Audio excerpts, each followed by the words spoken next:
ለምን ብላችሁ ሳትጠይቁ ይህንን ቪዲዮ ሴቭ አድርጉት። መቼ እንደሚጠቅማችሁ አታውቁም። የአያቴ ማስታወሻ።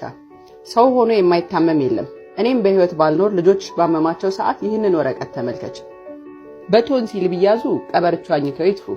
የጨጓራ አሲድ ከረበሸሽ ጥሬ ተልባን ገንፈል አድርገሽ ጠጪ፣ ወይም ደግሞ ዘይቱን አብይበት። በሆድ መረበሽ የተቅማጥ ምልክት ከታየ የሮማን ቅጠልን አፍልተሽ ጠጪ። ነስር ካስቸገረሽ የእንቧይ ፍሬን ፈልጊ። የጥርስ ህመም ካለ ሚሊያ የተሰኘውን ቅጠል አኝኪበት። የስኳር በሽታ ምልክት ካለ ጥቁር አዝሙድና ፌጦ 10 ፍሬ በባዶ ሆድ መዋጥን ይጀምሩ። የሆድ ቁርጠት ካለ የጓሮውን ጤና አዳም አስቢው። የሆድ ድርቀት ከሆነ ደግሞ ቆስጣን አስታውሻት።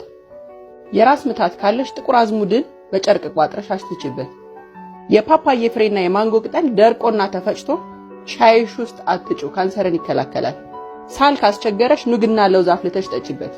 የጥርሱ ከባሰ አስተናግር ወይም አጠፋ አሪስታ ጠኚ።